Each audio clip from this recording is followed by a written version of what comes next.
அனைவருக்கும் வணக்கம். முருகப்பெருமானின் அருளால் மிதுன ராசியில் பிறந்தவர்களுக்கு எப்படிப்பட்ட ஒரு காலகட்டம் அமைஞ்சிருக்கு? மிதுன ராசிக்காரர்கள் இந்த வருடத்தின் கடைசி நாட்களில் என்ன செய்யணும், என்ன செய்யக்கூடாது அப்படிங்கிறத பற்றி முழுமையாக தெரிஞ்சுக்கலாம்.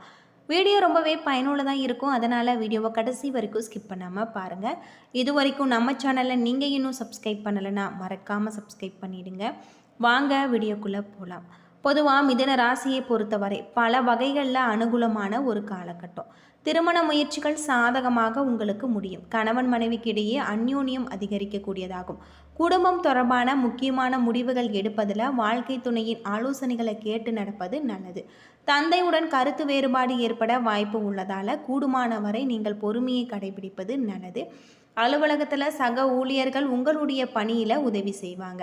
எதிர்பார்த்த பதவி உயர்வுகள் கிடைப்பதற்கான ஒரு சந்தர்ப்பம் கனிந்து வரும். அதிகாரிகள் கடுமையாக பேசினாலும் நீங்கள் பொறுமையுடன் எதிர்கொள்வது நல்லது. வியாபாரத்தை பொறுத்தவரை விற்பனையும் லாபமும் அதிகரிக்கும். பற்று வரவு உங்களுக்கு நல்ல முறையில் நடைபெறக்கூடிய வகையில் சொல்லப்பட்டிருக்கு. சக வியாபாரிகள் சில பிரச்சனைகளை ஏற்பட்டாலும் பாதிப்பு இருக்காது. குடும்பத்தை நிர்வகிக்கக்கூடிய பெண்களுக்கு நிம்மதியான ஒரு காலகட்டம். எதிர்பார்த்த சுப நிகழ்ச்சிகள் ஒன்று நடப்பதற்கான வாய்ப்பு உள்ளது. பண வரவு உங்களுக்கு திருப்தி தருவதாக இருக்குது. பணத்தை கவனமான முறையில் நீங்கள் கையாள வேண்டியது இந்த காலகட்டத்தில் உங்களுக்கு ரொம்பவும் சிறப்பானதாக சொல்லப்பட்டிருக்கு. பொதுவாக மிதுன ராசியை பொறுத்தவரை உங்களுக்கு கிரக நிலைகள் எப்படி இருக்கும் அப்படின்னு பார்த்தா, மிருக சிரிசம் 3-4 பாதம், திருவாதிரை, புனர்பூசம் நட்சத்திரத்தில் பிறந்தவர்கள் மிதுன ராசிக்காரர்களில் நட்சத்திரமாக இருக்குது. தனவாக்கு குடும்பஸ்தானத்தில் உங்களுக்கு குரு, தைரிய வீரிய ஸ்தானத்தில் கேது, பஞ்சம பூர்வ புண்ணிய ஸ்தானத்தில் புதன், ரண ருண ரேகஸ்தானத்தில் சூரியன் சுக்கிரன், சப்தஸ்தானத்தில் செவ்வாய், பாக்கியஸ்தானத்தில் சனி, ராகு என கிரக நிலைகள் இருப்பதால் இந்த காலகட்டம் சப்தஸ்தானத்தில் செவ்வாய் இருப்பதால் திடீர் கோபம் உண்டாகினாலும் சமாளித்து விடுவீங்க. எடுத்த காரியம் உடனே முடியவில்லை என்ற டென்ஷன் இருக்கும். எதிர்பார்த்த வீண் செலவுகள் ஏற்படலாம். வீண் பழி வர வாய்ப்பு உள்ளதால் எதிலுமே நீங்கள் கவனமாக இருக்க வேண்டும். உடல் ஆரோக்கியத்தில் எச்சரிக்கையாக இருப்பது நல்லது. தொழில் வியாபாரத்தில் ஈடுபட்டு இருப்பவர்களுக்கு வீண் அலைச்சல், வாடிக்கையாளர்களுடன் வாக்குவாதங்கள் போன்றவை உண்டாகலாம். பழைய பாக்கி வசூலாவதில் உங்களுக்கு தாமதம் உண்டாகலாம். உத்தியோகத்தில் இருப்பவர்கள் மேலதிகாரிகளுடன் கெடுபிடிகளை சந்திக்க வேண்டி இருக்கும். குடும்பத்தில் திடீர் பிரச்சனைகள் தலை தூக்கலாம். கணவன் மனைவிக்கு இடையே வாக்குவாதம், பிள்ளைகளுடைய செயல்களால் மன வருத்தம் போன்றவை ஏற்படும். வீட்டில் இருக்கக்கூடிய பொருட்களை கவனமாக பாதுகாப்பது நல்லது. பெண்களுக்கு எப்படிப்பட்ட சிக்கல்களுமே சமாளிக்க பக்குவம் உண்டாகலாம். கலைத்துறையில் எந்த ஒரு சூழ்நிலையிலுமே வாக்குவாதத்தில் ஈடுபடாமல் தவிர்ப்பது நல்லது. அரசியல் துறையில் காரிய தடை தாமதம் உண்டாகலாம். மாணவர்களுக்கு எப்படி பாடங்களை படித்து முடிப்பது என்ற டென்ஷன் உண்டாகும். இந்த காலகட்டத்தில் மிருக சிரிசம் 3-4 பாதத்தில் பிறந்தவர்களுக்கு உங்களுடைய தொழில் வியாபாரத்தில் மெத்தன போக்கு காணப்படலாம். தொழில் தொடர்பான அலைச்சல் உங்களுக்கு அதிகரிக்கக்கூடியதாகவும் வாடிக்கையாளர்களை அனுசரித்து செல்வது நல்லது. வியாபார வெற்றிக்கு உதவும். உத்தியோகத்தில் இருப்பவர்கள் கூடுதலாக உழைக்க வேண்டிய ஒரு கட்டாயம் ஏற்படக்கூடிய வகையில் சொல்லப்பட்டிருக்கு. இந்த காலகட்டம் உங்களுக்கு திட்டமிட்டு செய்யும் செயல்கள் அனைத்திலுமே வெற்றி கிடைக்கக்கூடியதாகும். கணவன் மனைவிக்கு இடையே உறவு பலப்படக்கூடியதாகும். குடும்பத்தார் நண்பர்களிடம் பிறரிடம் கோபத்தால் நீங்கள் பேசாமல் இருப்பது நல்லது. சகோதரர்களிடம் விரோதம் ஏற்படாமல் இருக்க அனுசரித்து செல்வது நல்லது. வேலை விஷயமாக அரசிடம் இருந்த எதிர்பார்த்த தகவல்கள் உங்களுக்கு விரைவில் வந்து சேரும்.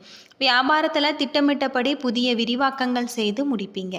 இதன் காரணமாக வருவாய் ஓரளவு அதிகரிக்கக்கூடியதாகும். மேடை பேச்சாளர்கள் தங்களுடைய வாக்கு வன்மையினால் வருமானம் அதிகரிக்கக்கூடிய வகையில் சொல்லப்பட்டிருக்கு. பெண்களால் ஆதாயம் ஏற்படும் என்றாலுமே அவர்களுடன் எச்சரிக்கையாக இருப்பது இந்த காலகட்டத்தில் உங்களுக்கு நல்லது அப்படின்னே சொல்லலாம். திருவாதிரை நட்சத்திரத்தில் பிறந்தவர்களுக்கு தம்பதிகளுக்கிடையே கோபம் மறைந்து சமாதானமாகி இணைந்து பேரின்பம் அடைவது உறுதி. புதிதாக திட்டமிட்ட காரியங்களில் ஒரு முறைக்கு 2 முறை யோசித்து இறங்குவது நல்லது. விடுமுறை காலம், இதனால் குழந்தைகளுடைய சுட்டித்தனம் மற்றும் சேட்டைகள் மன மகிழ்ச்சி அடையக்கூடியதாகும். இருப்பினுமே அவர்களோடு கேட்டதை வாங்கி கொடுத்து சமாளிப்பது கஷ்டமாகும். மேடை பேச்சாளர்கள் தங்களின் பேச்சின் மூலம் வருமானம் ஈட்டுவது உறுதி. உறவுகள் ஒற்றுமை ஓங்கும். அது மட்டும் இல்லாமல் உங்களுடைய தொழிலில் எதிர்பார்த்த அளவுக்கு லாபம் அடைய புதிதான யுக்திகளை நீங்கள் கடைபிடிப்பீங்க. அரசு வகையில் எதிர்பார்க்கும் உதவிகள் கிடைத்து வாழ்க்கையில் நல்ல ஒரு முன்னேற்றம் ஏற்படக்கூடியதாக இருக்குது. இந்த காலகட்டம் முழுவதுமே உங்களுக்கு சிறப்பானதாக அமைஞ்சிருக்கு. தொழிலில் சக பணியாளர்களுடன் கவனமாக பழகுவது நல்லது. குடும்பத்தில் திடீர் குழப்பம் ஏற்பட்டு நீங்கும். கணவன் மனைவிக்கு இடையே வாக்குவாதங்கள் உண்டாகலாம், கவனமாக இருக்க வேண்டும். குழந்தைகளுடைய நலனில் அக்கறை காட்டுவீங்க. புனர்பூசம் நட்சத்திரத்தில் பிறந்தவர்களுக்கு இந்த காலகட்டம் நண்பர்கள் உறவினர்கள் மூலம் உங்களுக்கு நன்மை ஏற்படலாம். எதிலுமே மித்தனமான ஒரு போக்கு காணப்படும். வீண் அலைச்சல் ஏற்படலாம். கோபத்தை குறைப்பது உங்களுக்கு நன்மை தரும். மாணவர்கள் கல்வியில் முன்னேற்றம் அடைய கூடுதலாக உழைக்க வேண்டி இருக்கும். இந்த காலகட்டம் உங்களுக்கு சிறப்பான ஒரு மாற்றம், அது மட்டும் இல்லாமல் தொழிலில் நல்ல ஒரு லாபம் ஏற்படுத்தி தரக்கூடிய வகையில் சொல்லப்பட்டிருக்கு. உங்களுக்கு மிகவும் பெண்களால் மன மகிழ்ச்சி ஏற்படக்கூடியதாகவும் பயணங்களால் உங்களுக்கு நன்மை ஏற்படக்கூடியதாகும். உறவினர்களின் உல்லாச பொழுதுபோக்குகள் மற்றும் விருந்தினர்களுடைய வருகையால் உங்களுடைய செலவுகள் அதிகரிக்கும். அரசாங்கத்திடமிருந்து அனுகூலமான செய்திகள் வந்து சேரலாம். அரசு பணியாளர்கள் உயர் திறமை மிக்க செயல்பாடுகளால் அனைவரின் பாராட்டையும் நீங்கள் பெறுவீங்க. இந்த காலகட்டத்தில் பதிவு உயர்வுக்கு அனுகூலமாக இருக்குது. தொழிலில் ஏற்படும் முழுமையான ஈடுபாடு காரணமாக தாராளமாக பணவரவு இருக்குது. சிலருக்கு வெயில் அதிகமாகி அசதி, உங்களுக்கு தலைவலி, காய்ச்சல், உஷ்ண சம்பந்தமான உடல் உபாதைகள் ஏற்படலாம். இதன் காரணமாக மருத்துவ செலவுகள் ஏற்படக்கூடிய வகையில் அமைஞ்சிருக்கு. நீங்கள் எச்சரிக்கையாக இருப்பது உங்களுக்கு நல்ல ஒரு மாற்றத்தை தரக்கூடிய வகையில் சொல்லப்பட்டிருக்கு. இந்த காலகட்டம் முழுவதுமே நீங்கள் வீட்டு பூஜை அறையில் தீபம் ஏற்றி முருகப்பெருமான மனதார வழிபட்டு வருவது உங்களுக்கு நல்ல பல யோகத்தையும் நல்ல பல ஒரு மாற்றத்தையும் உங்களுக்கு தரக்கூடியதாக சொல்லப்பட்டிருக்கு. அது மட்டும் இல்லாமல் மிதுன ராசியை பொறுத்தவரை இந்த காலகட்டம் முழுவதுமே நீங்கள் முருகப்பெருமானுக்கு வெற்றிலை தீபம் ஏற்றி வழிபட்டு வருவது நிறைய ஒரு நன்மைகளை உங்களுக்கு தரும். குடும்பத்தாரிடம் மிக பொறுப்பாகவும் மகிழ்ச்சியுடனும் ஒரு ஆதரவு உங்களுக்கு கிடைக்கக்கூடியதாக இருக்குது. மற்றவர்களுடைய நலனுக்காக நீங்கள் பணியாற்றுவீங்க. இந்த காலகட்டம் நீங்கள் தொண்டு மற்றும் ஆன்மீக நடவடிக்கைகளுக்கான பணம் செலவிடக்கூடியதாகும். உங்களுடைய நண்பர்கள் மற்றும் சக ஊழியர்களுடைய ஆதரவை பெறக்கூடியதாகும்.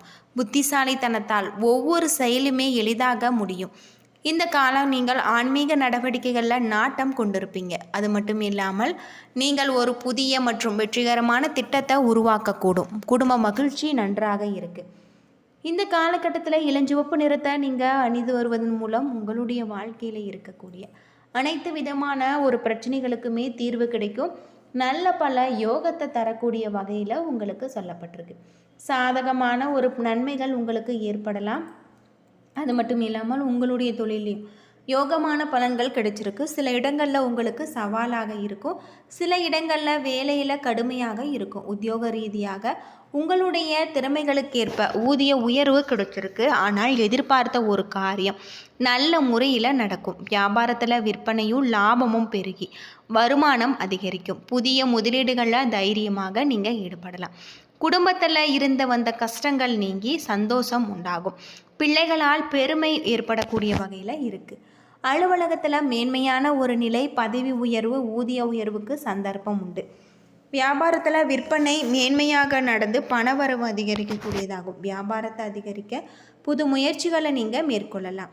குடும்பத்தில் இருந்த மனக்குழப்பம் நீங்கும். பிள்ளைகளால் பெருமை சிறப்பு உண்டாகும். பெரியோர்களுடைய ஆதரவு கிடைச்சிருக்கு. கலைத்துறையில் வெளிநாட்டு வணிகம் உங்களுக்கு வாய்ப்புகள் கிடைத்து புகழ் அடையக்கூடிய வகையில் சொல்லப்பட்டிருக்கு. புதிய முதலீடுகள்லையும் நம்பிக்கையாக இருக்கக்கூடிய வகையில் இருக்குது. சந்திரனுடைய இடப்பெயர்ச்சி நன்மை தீமை கலந்த ஒரு பலன்களை கொண்டு வரும். புதன் 7ல் இருப்பதால் நிலம் சம்பந்தப்பட்ட ஒரு பிரச்சனை நல்ல ஒரு முடிவுக்கு வரக்கூடியதாக இருக்குது. தொழில் முதலீடுகளில் நீங்கள் எச்சரிக்கையாக இருக்க வேண்டும். பண வரவு விஷயத்தில் அலட்சியமாக இருக்கக்கூடாது. மிதுன ராசியில் பிறந்தவர்கள் தங்களுடைய தொழில், உத்தியோகம், வியாபாரம், குடும்பம் ஆகியவற்றின் முன்னேற்றத்திற்காக உழைக்க வேண்டியிருக்கும். பண விஷயத்தில் கவனமாக இருக்க வேண்டும். பெரியோர்களுடைய அன்பு ஆதரவு உங்களுக்கு கிடைச்சிருக்கு அப்படின்னே சொல்லலாம். என்ன நண்பர்களே, இந்த வீடியோ உங்களுக்கு பயனுள்ள ஒரு தகவலை தந்திருக்கும்னு நினைக்கிறேன். வீடியோ பிடிச்சிருந்தால் லைக் பண்ணுங்கள், ஷேர் பண்ணுங்கள், கமெண்ட் பண்ணுங்கள். இதுபோல் தகவலை தெரிஞ்சுக்க நம்ம சேனலை மறக்காமல் சப்ஸ்கிரைப் பண்ணிவிடுங்க. நன்றி நண்பர்களே.